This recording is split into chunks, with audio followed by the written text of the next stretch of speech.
Siendo las 18:32 del 21 del 5 del 21. Esto es Mundo Interior.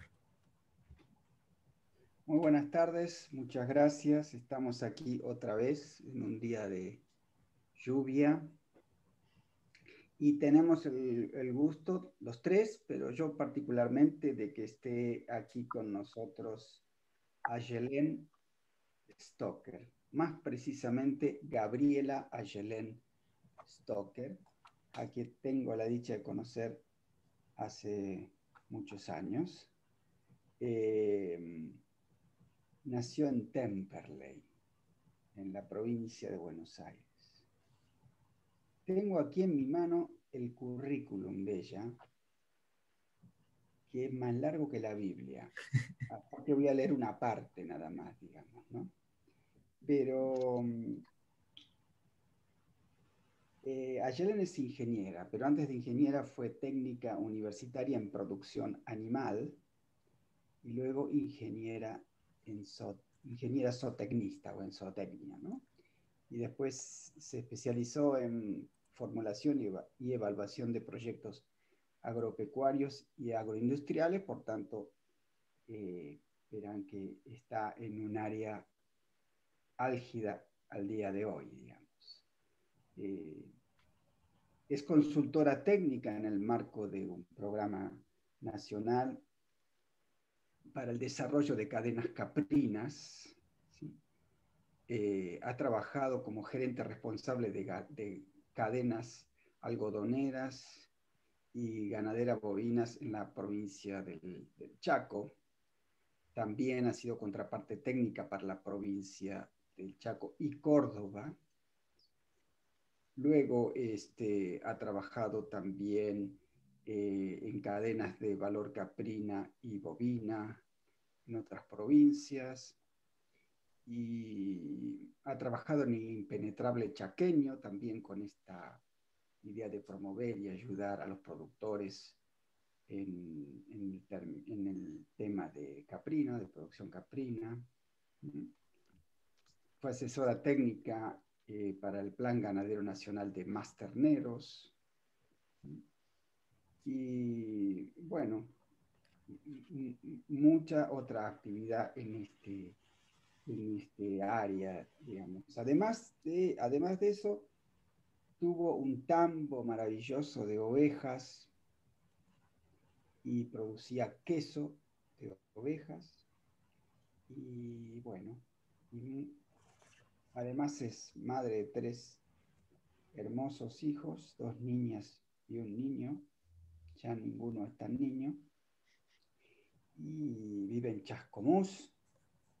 Y ha recorrido mucho el país de la mano de estos programas y conoce realidades que no conocemos nosotros y que a veces pienso que no conocen tampoco quienes tienen a su cargo manejar la política agropecuaria. Muchas gracias a Ayelen por estar aquí como ingeniera, como amiga y como mujer. Bueno, muchas gracias por invitarme. Debutar con el auto después de los 40 fue como entrar en un submundo secreto del cual yo había estado completamente al margen. La trama de la argentinidad se tejía a diario entre aquellas ruedas y semáforos. El capricho, la prepotencia, la intolerancia, la violencia verbal, el desprecio por el otro, la apropiación indebida del espacio público. Una noche de lluvia, mientras viajaba con un amigo por una autopista, un forescore que venía detrás empezó un desesperado juego de luces para que corriera mi autito básico de lo que consideraba su carril. Pero mirá qué imbécil, se indignó mi copiloto. Ni que tuviera una nave. Parecía que todos, menos yo, estaban al tanto de aquel código oculto de la argentinidad. Empecé a darme cuenta de que lo prohibido era lo corriente, y de que todo lo que yo había aprendido en la teoría del manejo funcionaba al revés en la realidad. Los conductores se detenían como si nada, en doble o triple fila, estacionaban con impunidad en las bajadas para discapacitados, aceleraban con el semáforo en amarillo, burlaban un embotellamiento en la autopista avanzando sin culpa por la banquina. Ese verano cumplí 4 años de conductora tardía.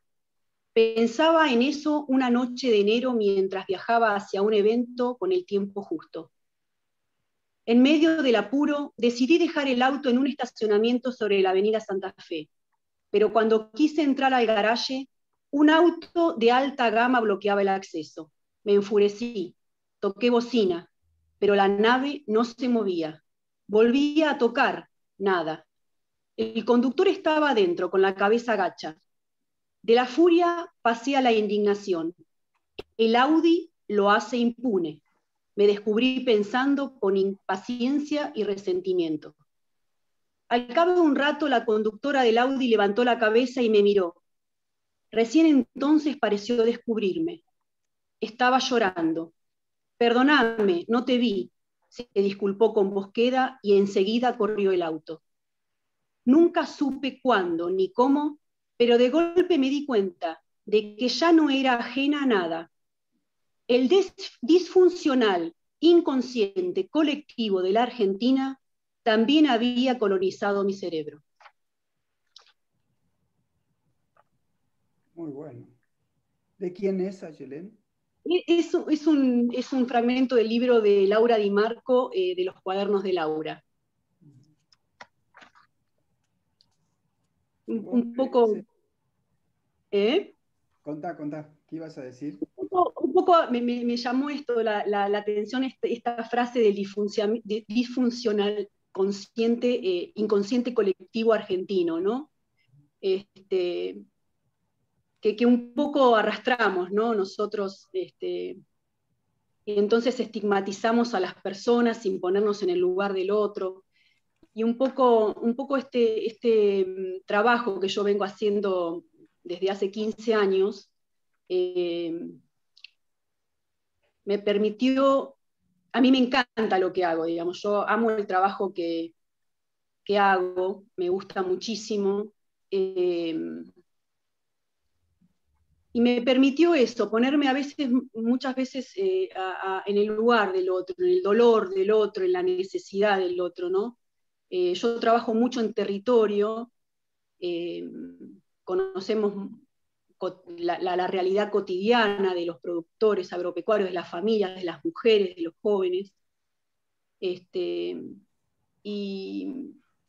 esto, ¿no? Como estas realidades argentinas donde los discursos se vienen a veces para quedarse y generan esos inconscientes colectivos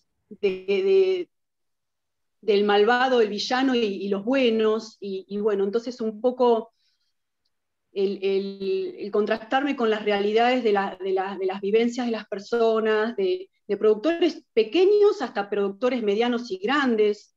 A uno a veces le hacen parar un poco la cabeza y nada, y ponerse en el lugar del otro al momento de juzgar o de opinar, mejor dicho, ¿no? Sobre ciertas realidades. Y en un momento álgido de la Argentina que estamos atravesando ahora, donde me parece que nos falta eso, ¿no? Un poco ser más empáticos, ¿no? Al momento de pensarse con el otro, ¿no? Un poco. Y bueno, mi trabajo me ayudó muchísimo a poder escuchar, a poder detenerme un poco a mirar las realidades que nos circundan y que arrastramos desde hace años, desde hace muchísimos años, y de las cuales nos cuesta mucho salir. Yo siempre digo a mi jefe, que es un colega contemporáneo mío, que yo habré ejecutado 15 programas, más o menos, con él. siempre nos topamos con las mismas realidades, como si esa gente por un lado fuera visible para muchos, pero invisible al momento de salir y subirse a la lona, ¿viste? Siempre están ahí, debajo de la lona queriendo salir y nunca pudiendo acceder. Hablo de los productores minifundistas, ¿no? De la Argentina, de las partes más marginales de las provincias, ¿no? Así que bueno, un poco quería hablar de esa realidad que me toca muy de cerca, donde a veces ese inconsciente colectivo de la gente es vaga, de la gente, viste, le gusta vivir así, que a veces, viste, tan fácilmente lo decimos, como qué sé yo, como el productor agropecuario de la provincia de Buenos Aires, que me toca de cerca porque mi esposo es productor agropecuario de una zona que no es marginal y que sin embargo también siento que la sufre, que labura todos los días, que se levanta a las 6 de la mañana, que tiene otra realidad, pero no así menos problemática, ¿no? Obviamente no se pueden comparar las dos realidades, pero digo esto de que a veces se genera una cierta idea de qué fácil la tienen algunos y qué difícil la tienen otros, y entonces siempre hay esos dos polos opuestos de los cuales la gente se para de un lado o del otro, ¿no? Un poco traía a colación este texto eso, ¿no? Para mí, digo, capaz que ustedes pudieron interpretar alguna otra cosa, pero... No, lo primero que se me ocurre decirte es que no fuiste colonizada por esos discursos que estigmatizan de un lado y del otro.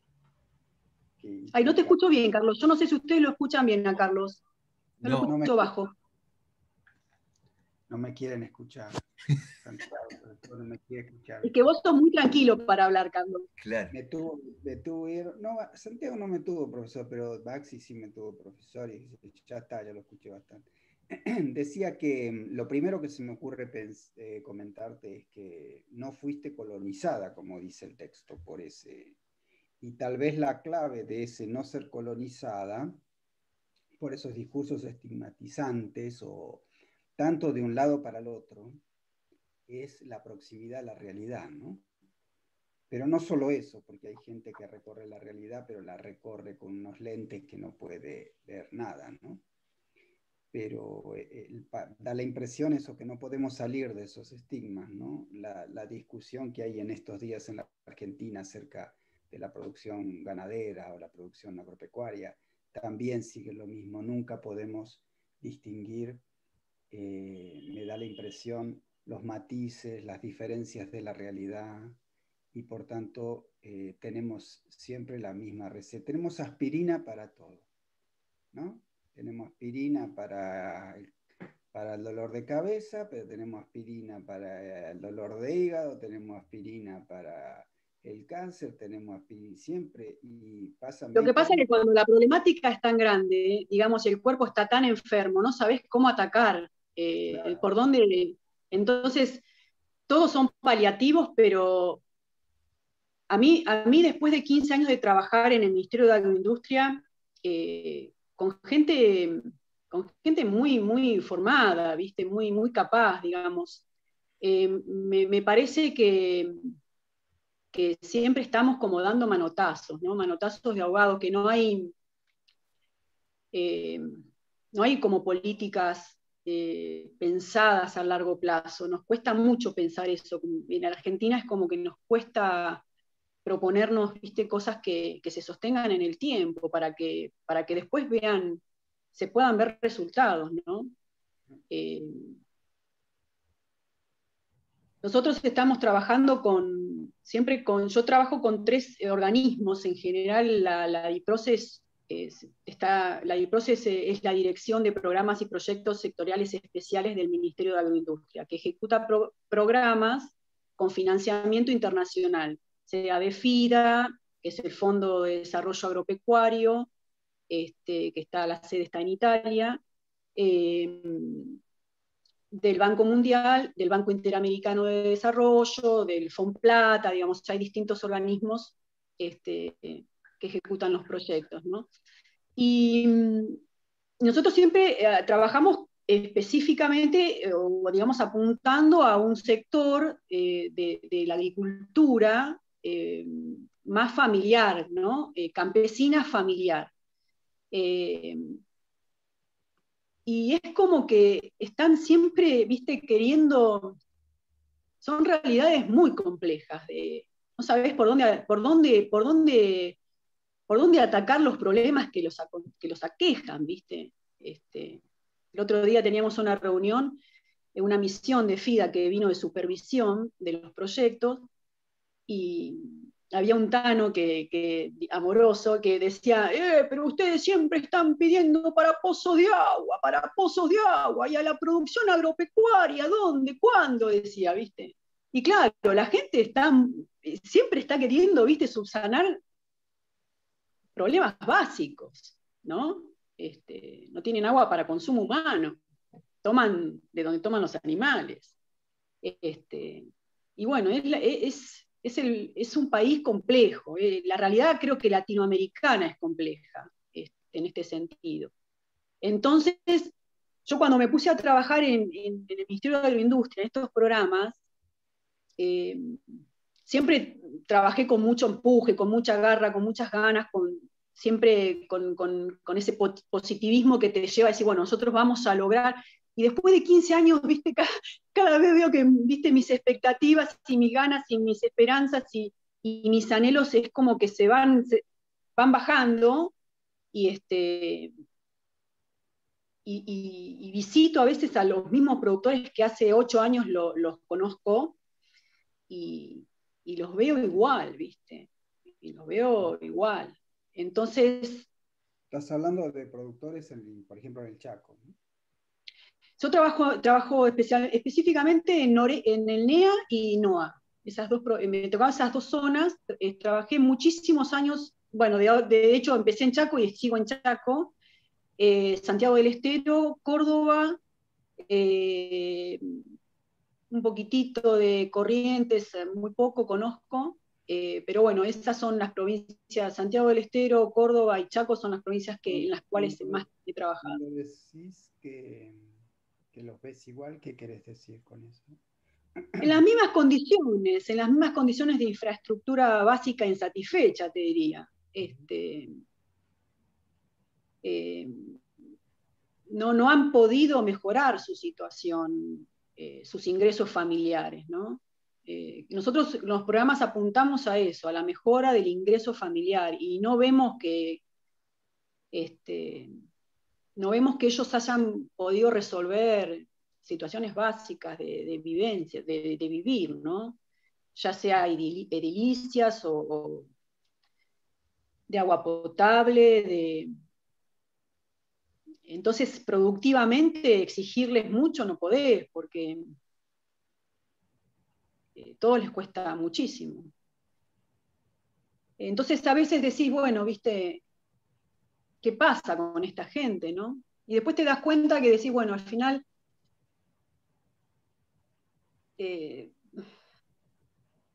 punteros políticos de la zona o qué sé yo, utilizan los programas para beneficio propio, y entonces decís, bueno, al fin y al cabo, ¿en dónde se va todo eso, ¿no? ¿En dónde se va todo ese esfuerzo, todo ese trabajo, todo ese empuje, toda esa garra que uno tiene desde este lugar para poder generar un cambio, un impacto que genere un cambio en las personas en cuanto a su mejora, ¿no? Su estado de mejora económica o de vida, y no lo logramos, no lo he podido. En algunos proyectos sí, pero me he llevado muchas desilusiones en estos años. Y no le encuentro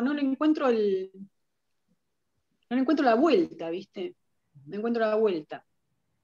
¿De dónde está? ¿Y en qué programas has visto que exitosos? Y mira, nosotros, por ejemplo, trabajamos en el programa PRODEAR, que fue un programa que fue un programa de desarrollo agropecuario para la cadena caprina de Chaco y Santiago del Estero, que Santiago del Estero es una de las provincias que más caprinos maneja y tiene, produce.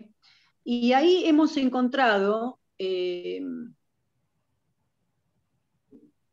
logrado, digamos, que los productores puedan comercializar, no faenar en sus predios, sino comercializar con un frigorífico al cual le inyectamos y le metimos muchísimo trabajo para que fuera un frigorífico de exportación de cabras en Chaco.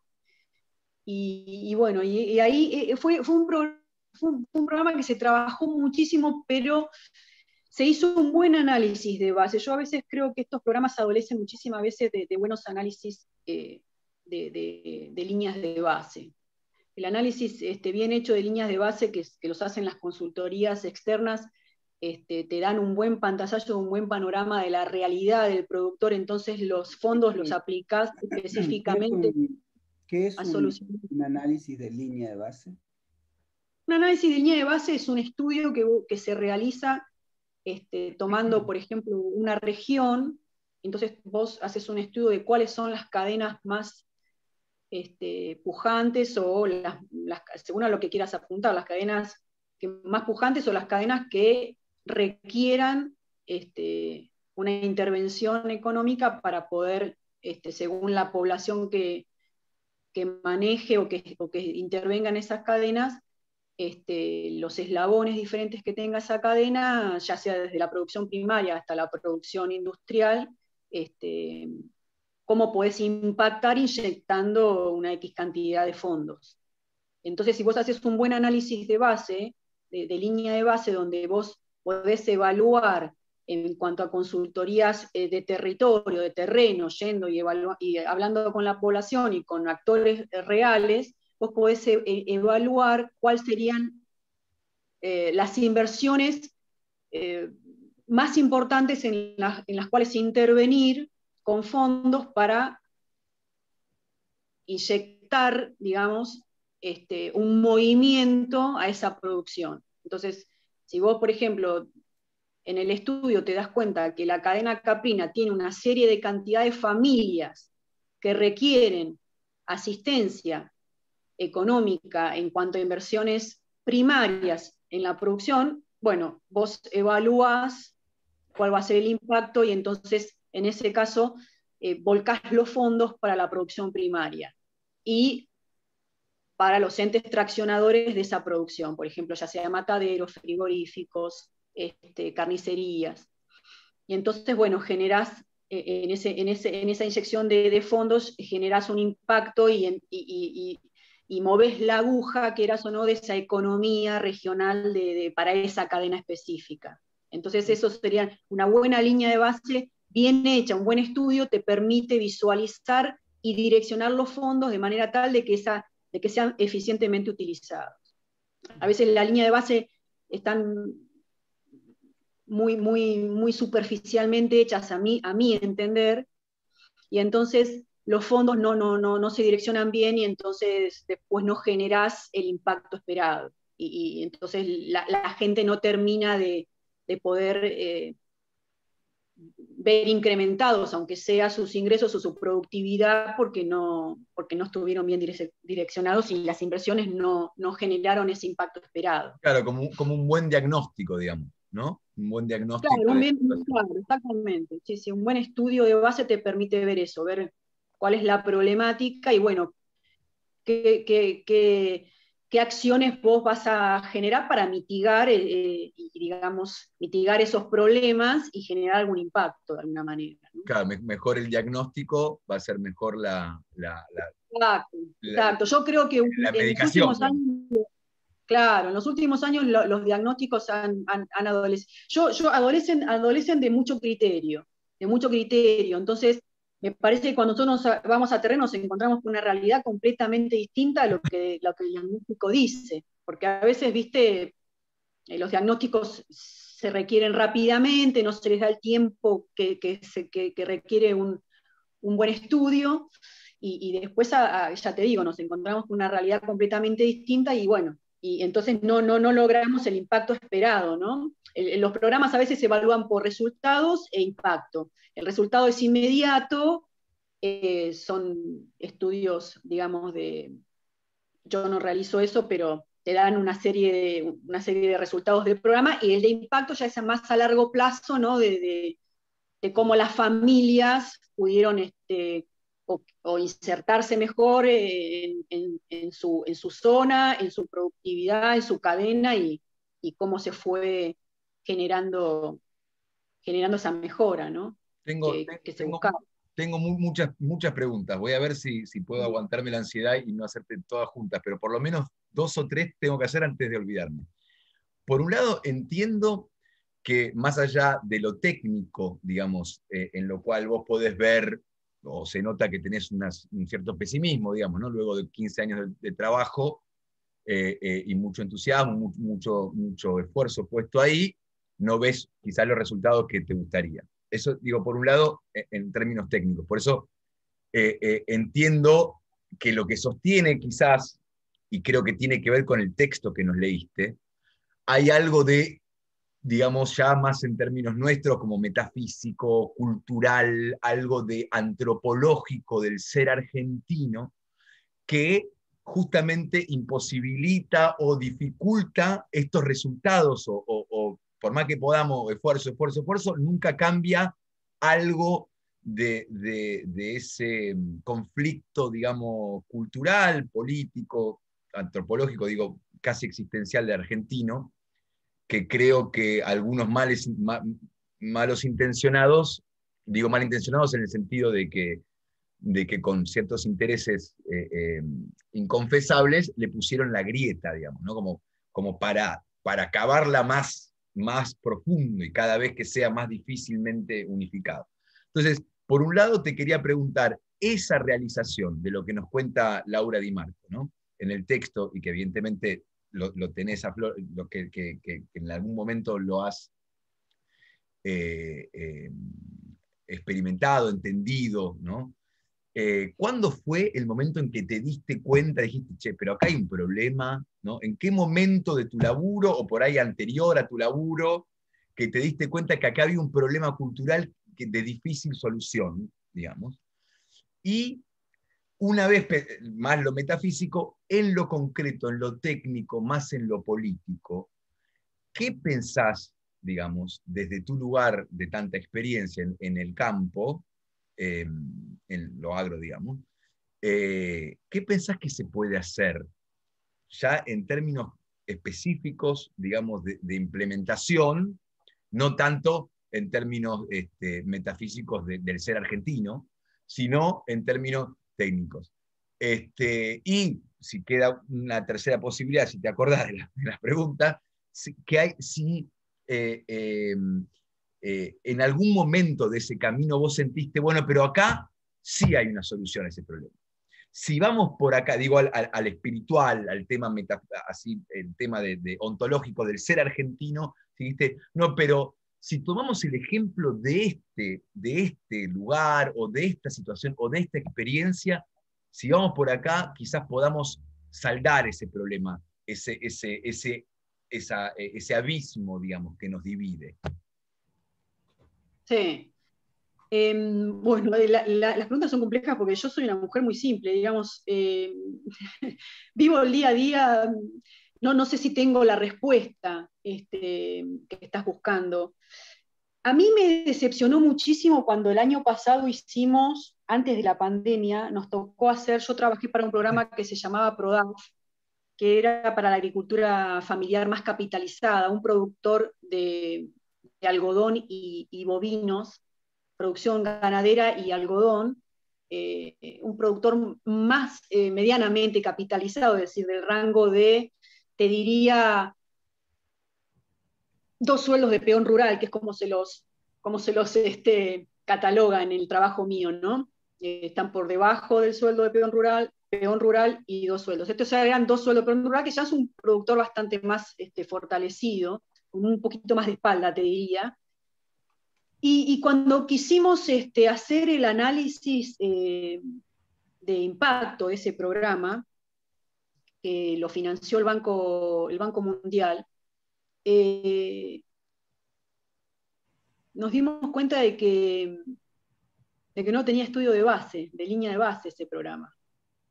Y a mí me decepcionó muchísimo porque yo había leído una línea de base, la cual habíamos con mis colegas criticado por lo mal que estaba hecha, y después nos enteramos de que esa línea de base no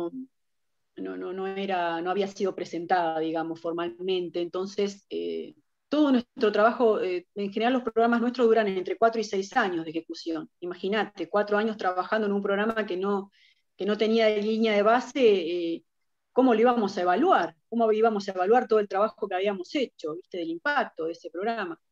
Y un poco me decepcionó ahí, dije, viste, ahí me di cuenta, digo, puta, venimos con tanto trabajo, con tanto esfuerzo, con tanta dedicación, y esta gente no va a poder recibir, viste, una devolución de cómo impactó el programa en esa cadena. A mí me preocupó eso, viste, eran muchísimo dinero que pagamos todos los argentinos, porque si bien una parte es donación, otra parte es deuda que toma la Argentina, ¿no? Con los bancos. Y me decepcionó un poco, dije, ¿dónde está todo ese dinero? ¿No? ¿En cómo lo visualizamos? ¿Cómo podemos evaluar qué impacto tuvo eso? ¿No? Y me sentí mal. Me acuerdo que ese día casi le dije a mi marido, voy a mandar toda la mierda, y después pensé, no porque sea yo, pero yo soy una persona que trabaja con mucha responsabilidad en mi trabajo, me gusta lo que hago. Y dije, bueno, si no estoy yo, ¿quién va a estar? No porque yo soy indispensable, ¿no? Pero dije, yo no sé, siento que hago las cosas medianamente bien o con responsabilidad, o a veces me salen mal, pero le puse toda la garra. Y dije, no, voy a seguir. Y, y bueno, eso ya te digo, ahí me sentí como, viste, algo tan serio, es mucha plata, te estoy hablando de millones de dólares, ¿no? Para un programa. Y dije, me sentí media defraudada ese día, ¿viste? Y después no sé, vos me preguntaste cómo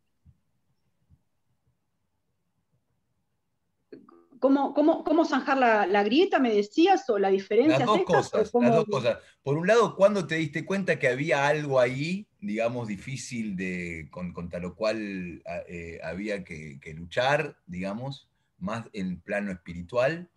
Y en lo concreto, ¿qué harías, ¿no? Si tuvieras este, a disposición todos los subsidios posibles, etcétera, ¿qué harías para fomentar, para que el impacto, digamos, del trabajo del valioso trabajo que hacen ustedes se vea, digamos, ¿no? Y que esas familias no estén años y años en la misma situación? Sí. Yo ¿sabes qué me duele a veces? Yo en mi trabajo seríamos, ponele, no sé, unos 200 eh, profesionales de todas las áreas. Lo que tiene mi trabajo muy lindo es que tiene una diversidad terrible de profesionales. Te puedes encontrar cualquier tipo de profesión ahí adentro, que está bueno porque eso es lo lindo. Cuando llegan todos esos profesionales a un área, cada uno tiene una visión distinta de con lo que se va a encontrar, ¿no? Entonces se analiza desde su perspectiva la realidad, ¿no? Entonces eso está bueno. Filósofos no, ¿no? Hay sociólogos, filósofos no he escuchado por lo menos. Ahí tenés la clave del fracaso. Ahí está el problema. Claro, es verdad. Para llegar a este momento, como le volvió la sonrisa. Hay que contratar filósofos. Sí, no hay sociólogos. Pero vos sabés que a mí lo que me impacta en mi trabajo, cuando vos me decías dónde visualizás eso, es tremendo, ¿no? Porque en mi trabajo, para ser franca, seremos dos los que tenemos una visión un poco más te digo, más abierta, y después son todos del palo, del palo del gobierno, te diría, peronista, por decirte algo, ¿no? No sé, de ese estilo, digamos, de ese pensamiento político, y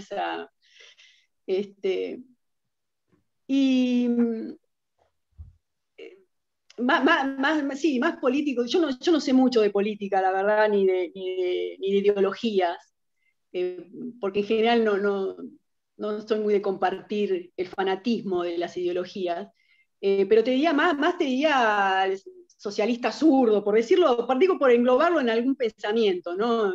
O en alguna idea política. Pero cuando van a territorio, entonces ellos defienden a muerte, ¿no? Hay que estar con esta gente, no sé qué, y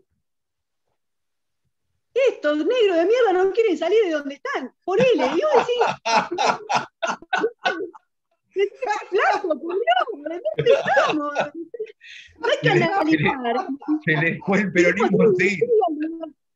Y vamos a un lugar. Vos escuchás esas cosas, decís, viste, no, por Dios, paremos, ¿dónde estamos? ¿Con quién estoy? Gente que es profesional, y vos decís, puta, esta es ¿entendés? A mí eso me enferma, me enerva, porque, y después obviamente yo, que estoy casada con un productor agropecuario de la provincia de Buenos Aires, soy la condenada maldita, ¿viste? Digamos, la oligarca, por decirte algo, ¿no? Que no tengo nada que ver, porque yo soy una pobre mujer que no tiene ninguna hectárea de campo, pero bueno, ellos ya te catalogan así, ¿viste? Y te matan. Entonces vos decís, esas dicotomías que te encontrás, que decís, la Argentina sale de esto en algún momento, ¿no? Ese inconsciente colectivo que yo te digo que se genera, que decís, no puedo estar con esta gente que piensa así, ¿no? Bueno, pero ahí está el problema, porque justamente eso es lo que, ¿no? De un lado o del otro está diciendo del otro, de la otredad, de la alteridad. Es decir, yo no puedo estar con esta gente. O mismo en el momento ese que dice, no, pues estos negros de mierda no quieren salir de donde están. Es todo como, yo lo que te preguntaba es cómo pensás vos que podemos salir, tanto de la cuestión espiritual como también de la cuestión técnica, digamos, de la riqueza de nuestra tierra, cómo distribuirla mejor, evidentemente. Esa era la pregunta. Claro, y yo creo que una manera de salir creo que es, yo no sé, capaz que es una utopía, ¿viste? Digo yo, ¿no? En general los deseos a veces son tan utópicos, pero... Y es generar mejores condiciones de oportunidad para la gente. Si vos no generás eso, que todos tengan una equitativa, una equitativa oportunidad de llegar a algún lado, y es muy difícil, ¿viste? Al estudio, al acceso a Internet, te diría. Yo creo que habría que pensar en eso, ¿no? En disminuir la desigualdad enorme que tiene este país. Hay muchísima desigualdad en todos los wines, desde la tierra, desde la distribución de la tierra, desde el acceso a las tecnologías, desde el acceso a la educación. Yo creo que capaz que es una utopía lo que digo, ¿no? Pero en algún momento Argentina tiene que llegar a eso, ¿no? A un equilibrio entre... Yo a veces veo los países como, qué sé yo, Finlandia. Son países donde entre lo social y lo privado hay un equilibrio. Hay un equilibrio. No es que, viste, predomina el Estado por sobre todo o lo privado por sobre todo. Hay un equilibrio de convivencia, que es lo que le falta al argentino. El argentino, a mí me asusta el fanatismo, sinceramente te digo, porque yo soy una mina, viste, súper tranquila en ese sentido, ¿no? Me asusta la persona con la cual, un fanático, vos no podés debatir nada, no podés llegar a Entonces, a veces a mí en el trabajo me pasa un poco eso. Vos te juntás con gente a discutir sobre, por ejemplo, no sé, inversiones de los productores, y hay un fanatismo tal que no podemos llegar a un acuerdo. Entonces, creo que si no se terminan esas, digamos, si uno no empieza a empatizar un poco más, es muy difícil llegar a lograr que vayamos todos con el mismo esfuerzo, con un esfuerzo en común. Yo creo que ahí es un misterio eso, ¿no? Es un misterio.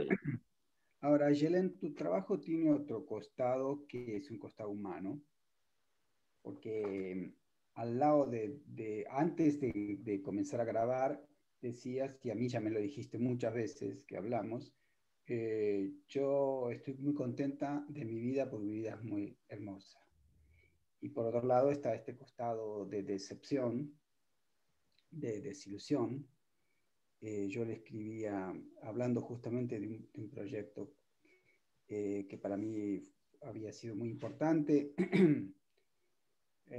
a un conocido le decía, le escribía un poco chicaneando, no chicaneando, sino le digo, mira, la Argentina siempre cumple, nunca deja de fracasar. Qué trágico que soy. Bueno,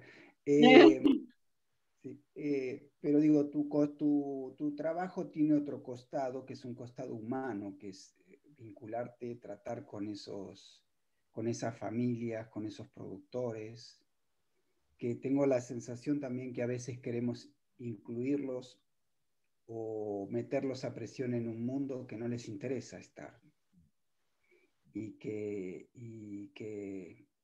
el mundo que la felicidad es otra cosa que tener recursos, dinero, poder comprarte lo que sea. La felicidad es otra cosa. Mira, vos diciendo eso que decís, una vez me acuerdo, yo era más joven, bastante más joven, y había un señor en la puerta de un rancho de barro, de adobe, en el impenetrable de Chaco.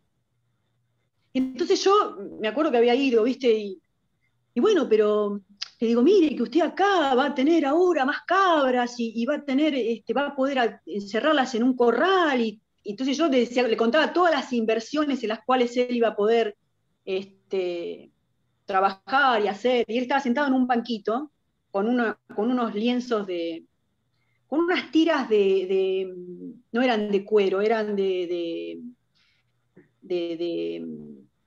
un material, de una paja, no me sale ahora el nombre específico de la planta esa que crece ahí, pero bueno, ellos trabajan mucho, ¿no? Con ese material, con esas hojas.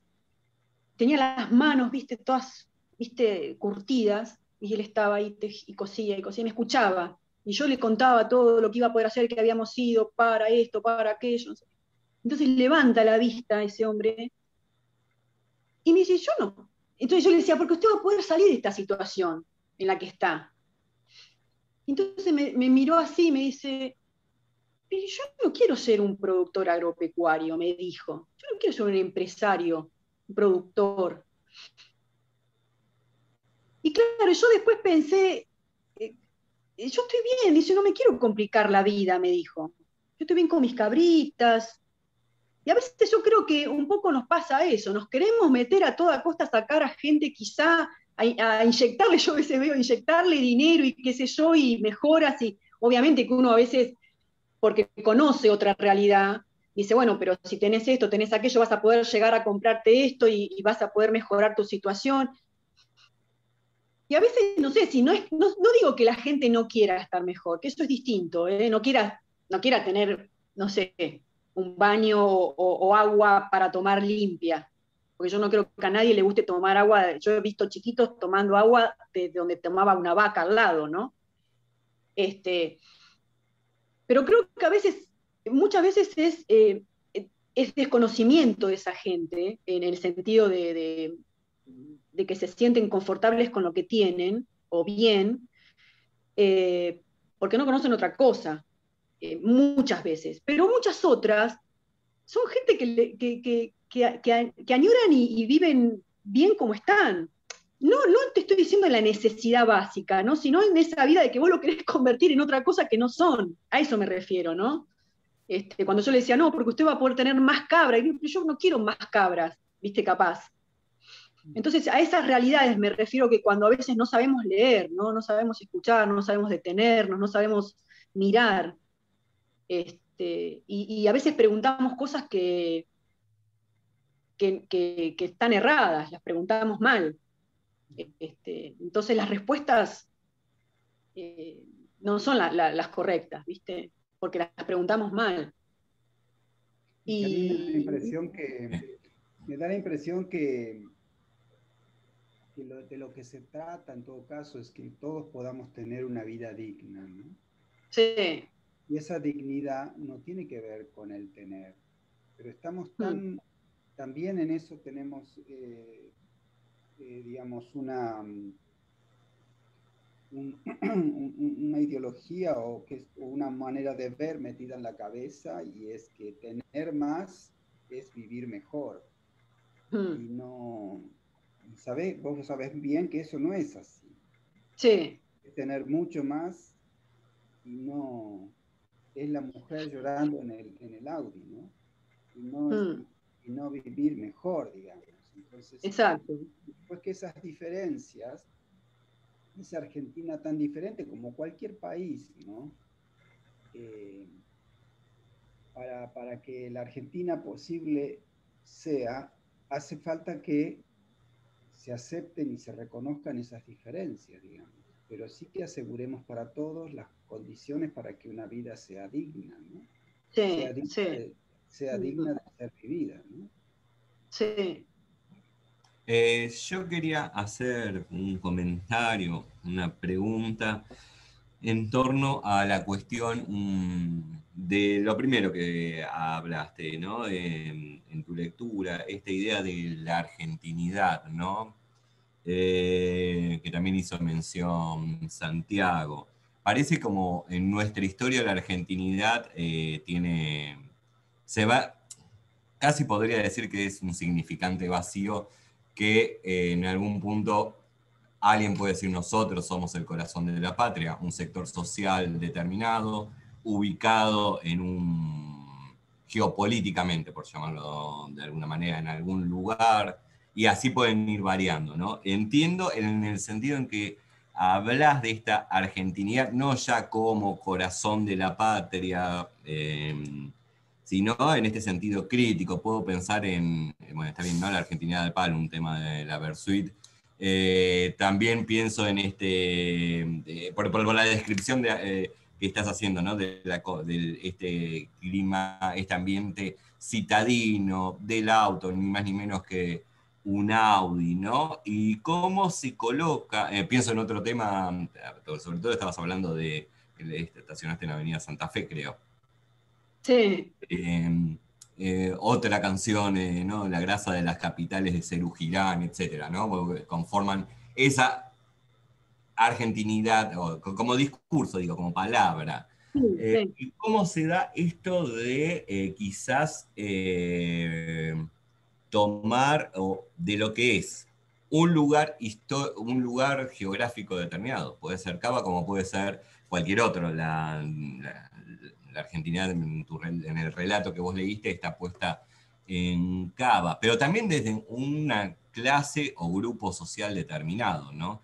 Porque también Cava es multifacético. Digo esto en el sentido de que la gran ciudad y toda esta locura, esta cuestión en donde el otro, o bien no existe porque el conductor no te había visto, o bien si te vio estaba compitiendo con vos, se responde, o se corresponde, mejor dicho, a una forma de vida determinada, que es la vida citadina de las grandes ciudades, pero al mismo tiempo a un grupo social determinado, ¿no? Digo, no todos los que viven en Cava o en el área metropolitana van a tener un Audi corriendo frente al otro.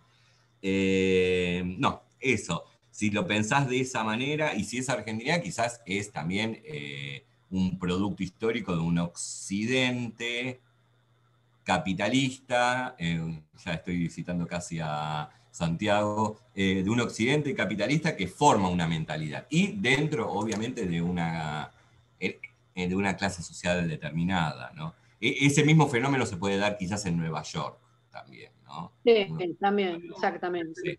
Sí, sí, sí, sí. Sí, no, creo que nosotros, en ese sentido, por eso te digo que a veces creo que a Argentina es como que le falta madurar, ¿viste? Le falta romper esos paradigmas, ¿viste? Que se crean y que se sostienen hasta el día de hoy qué sé yo, ¿viste? Salir de la culpa de lo que nos pasa la tiene siempre uno de afuera, ¿viste? A veces no, flaco, hagámonos cargo de cómo somos nosotros.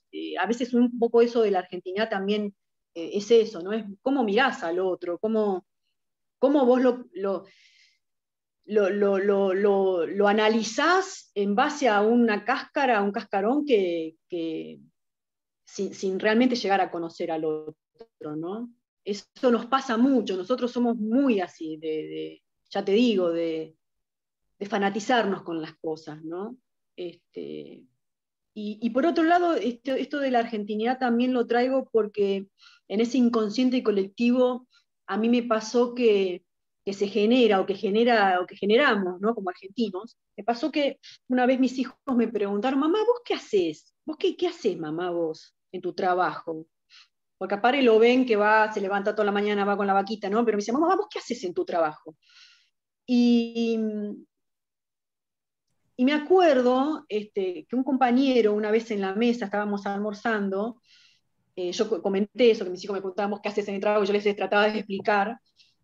Y un compañero que tenía un par de años más que yo, me dice, a mí últimamente me está dando vergüenza, cuando me preguntan, ¿vos a qué te dedicas? Decir que trabajo en el Estado. Porque viste lo que pasa, ¿no? Vos trabajás en el Estado y sos un ñoqui, sos un paria, te rascás las bolas, viste como dicen así, ¿no? Los chicos, a vos te pusieron, vos no te lo ganaste. Y a mí, últimamente, me pasaba eso, me daba bronca, porque yo trabajo en el Estado y estoy re orgullosa de trabajar en el Estado, ¿viste? Pero trabajar en el Estado me pasaba eso, la gente te miraba como diciendo, no es valioso trabajar en el Estado, ¿viste? ¿Cómo no trabajás en una empresa? ¿Cómo sos ingeniera y trabajás en el Estado? Y yo veo que mucho de este pensamiento está, ¿no? El que trabaja en el Estado no es un ser que le guste mucho esforzarse o ser responsable, o no. Eh, y eso también está muy en juego hoy en día en la Argentina, ¿no? Hay tanto descreimiento de la política, de los políticos, del poder judicial, que todos los que estamos, viste, siempre ahí en esta órbita de trabajar para el Estado nunca hacemos nada serio, digamos, ¿no? Y también eso me parece que es algo que socava y que está presente en el pensamiento de los argentinos, ¿no? Que creo que nos merecemos una buena limpieza de fachada y de rasquetear a fondo y empezar a preocuparnos por eso, ¿no? Un poco, pensarnos, no sé, darle la seriedad que se merece trabajar en el Estado, ¿no? Eh, yo ya te digo, a mí el otro día, yo tuve varias oportunidades de crecer en este trabajo, en cuanto a ascender de cargo, ¿no? Y la verdad es que yo no soy una mujer muy ambiciosa en ese sentido, porque a mí me gusta que el trabajo que hago lo hago bien, me gusta lo que hago, pero por otro lado que me dé tiempo libre para hacer las cosas que me gustan. Y cuando vos asumís responsabilidades en el Estado, primero que es importante, digamos, el papel que vos desarrolles, y por otro lado, me daba mucho miedo quedar atada a tomar decisiones en las cuales no estaba de acuerdo. Este, entonces tengo esa dicotomía con el Estado. A mí también me pasa muchas veces, ¿viste? Planteo esto, ¿no? De tener que tomar responsabilidades y decisiones en las cuales yo no esté muy convencida. Pero bueno, supongo que es parte de esto que vos nombrabas, ¿no? De ir haciendo, me parece, yo creo que Argentina se merece un debate profundo y serio sobre estas cuestiones. Pero bueno, no sé cuándo llegará eso, cuándo se dará, cuándo lo veremos, si es que lo vemos. Mis hijos muchas veces dicen, mamá, yo me voy a ir de Argentina. Mismo yo también lo he pensado muchas veces. Qué sé yo, no sé. Por ahora uno trabaja y lo hace con toda la dedicación y la responsabilidad que se merece el cargo que tiene, ¿no? Y te ha dado más de una alegría el cargo que tenés. Sí, yo estoy, sí, a mí me gusta lo que hago y lo disfruto mucho, disfruto muchísimo el trabajo. Lo que sí, ya te digo, vos decías, la otra vez nombrabas el tambo este que yo tenía, que eso también me preocupa de Argentina, ¿no? Hay muchos, yo ahora con esto de la pandemia se han generado muchísimos emprendedores jóvenes, ¿viste? Y a mí me asusta Argentina porque muchos pierden empiezan muy, muy arriba y Argentina es un país que cuesta cuando emprendes algo, ¿viste? No te acompaña tanto. Y yo siempre trato de, qué sé yo, ¿viste? De que los jóvenes, nosotros apoyamos muchos proyectos de jóvenes emprendedores y que no abandonen, ¿viste? Que no abandonen, que la luchen un tiempo. Pero bueno, hay que ver las políticas también cómo acompañan eso, ¿no? Con el tiempo, para que se sostengan, ¿no? No puedes estar inyectando continuamente fondos porque porque son finitos, ¿no? Bueno, compañeros, yo quería Ay, no, decir, sí. quería decir algo antes. Quizás, no sé, se me vino a la cabeza. El tema hay una escuela de filosofía, digamos, principios de 200 añitos adentro ya luego del nacimiento de Cristo, que son los estoicos, que Carlos conoce muy bien, y que decían algo que era muy importante, que últimamente estoy pensando mucho. Ojo, de los estoicos luego también se convierte en una escuela dentro de los estoicos que son los pesimistas, entonces hay algo ahí, creo que puede llegar a servir. Que había que distinguir entre aquello que depende de nosotros de lo que no depende de nosotros. Entonces, en ese sentido, se preparaban para que las cosas no los decepcionaran tanto. O sea, como vos lo dijiste en un momento, bajar un poco las expectativas. Entonces, es decir, bueno, como vos decías, yo puedo decirle a un chico, darle fuerza, y después si él no lo hace, los jóvenes emprendedores, ya no depende de mí. Darle ánimo, darle fuerza, darle un abrazo, mostrarle el camino, depende de uno, ¿no? Pero quizás que el otro tome ese camino, no depende de uno.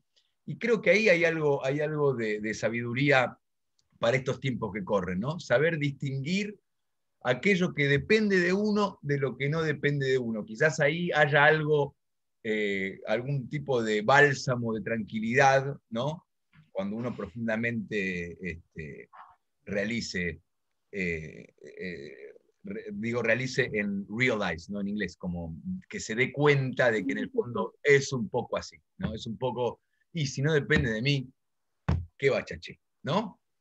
Bueno, con eso quería decir que pero, ha llegado. Vos sabés ya cerramos, pero vos sabés que yo siempre pienso, me agarraron en una época de mi vida compleja, estoy llegando a los 50, entonces yo si me hubiera hecho esta entrevista hace 10 años, 15 atrás, no hubiera sido tan, espero que no haya sonado pesimista, porque yo lo que quiero es justamente no sonar pesimista, sino decir, puta, esta es la realidad, tratemos de ver qué podemos hacer para cambiarla. Ahí está. Digamos, no quiero sonar pesimista, más allá de que quizás todo lo que dije sonó pesimista, pero digo, yo sigo acá porque creo que nos merecemos algo mejor siempre, digamos, claro. ¿No? Entonces, como decía Carlos, creo que el secreto está en que la gente tenga una forma digna de vida. Entonces, claro. Bueno, no quiero sonar pesimista, si me hubieran hecho esta entrevista 15 años atrás, hubiera sido hermosa.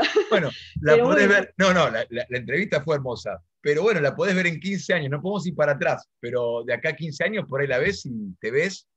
Y, ¿Quién te dice? Ojalá que haya dicho, bueno, qué suerte que generamos eso, ¿no? Qué bien que estuve. Se haya dado. Claro, por ahí decir, qué bien que estuve. Qué bien que estuve. Sí. Bueno, compañeros, ¿alguna reflexión de último momento? Hay que darle fin, el tiempo es muy tirano, acá en los medios de comunicación masivos. ¿No? Bueno, nosotros tenemos una manera de agradecer muy particular a nuestras invitadas, que por lo general lo son, excepto que vamos a tener un invitado de 100 años, si Dios quiere, pronto, y ahí vamos a hacer una excepción, pero por lo general son mujeres. Y lo que hacemos es regalarle un poema por agradecer el tiempo y la palabra que nos han convidado. Y me pareció a mí, yo tengo el rol que voy a ceder en cualquier momento, Maxi, prepárate, Carlos Rafael, por favor, de encontrar el poema, ¿no? Nuestro regalo, el regalo del mundo interior para vos, Ayelen. Y me pareció que quién mejor que Ricardo Buiraldes, ¿no? Ricardo Buiraldes. Entonces, bueno, encontré un poema que se llama Chacarera. Me voy a poner los lentes. Y para agradecerte, Ayelen, desde el fondo de nuestro mundo interior, nuestro corazón y nuestra alma. Y dice así, se llama Chacarera. Un día así he visto, un día largo en la monotonía de su simplicidad, modesta cabaña de barro y de caña. Barro y caña apelotonados presurosamente para una estadía pasajera. Un chico a caballo, el canto de un gallo. Fue boyero también el viejo y el chico será lo que el padre. En cuanto al gallo, es el doméstico correspondiente del chajá lagunero. Es de mañanita, la seria carreta de bolsas repleta. Dinero que vendrá de la venta o dinero que se fue en gastos de cosecha. Tirada por vieja, bollada pareja. Único haber fijo. El sol que se asoma por sobre una loma, un pavo que se hincha, el zaino relincha. Cosas de la mañana, el patio mezquino que despierta en la indiferencia del kilómetro rastrojo. Los árboles tiernos parecen enfermos en convalecencia de escasa potencia. 6 sauces, 4 paraísos y 10 duraznos plantados hace 2 años y candidatos a ser pisoteados por futuro rodeo. En espera de ese destino son por ahora el meadro de la perrada. Las 4 gallinas se han hecho ladinas a fuerza de ayuno, antes eran más, pero las comieron. El gallo, que es uno, las lleva al galpón en tren de malón. Y si las pilla el viejo, las cascotea de lo lindo, mientras disparan atoradas de cloqueos, los chanchos que osan y todo destrozan, se bañan con patos en charcos mulatos. Cada cual eructa a su manera, gozándose en la inmundicia. No hay más que decir, techo de zinc, lienzos medio podridos, trojas desvencijadas. En fin, fue y volverá a ser un pedazo de pampa. Pero el mismo rancho, los mismos animales, plantas y casas, se desparraman sobre la tierra fértil del gran llano. Son la riqueza del país, la seria carreta de bolsas repleta. No he hecho una descripción poética, lo cual no impide que este día sea tan humano como el día de la coronación de Jorge V, rey de Inglaterra y emperador de las Indias. Esto fue Mundo Interior.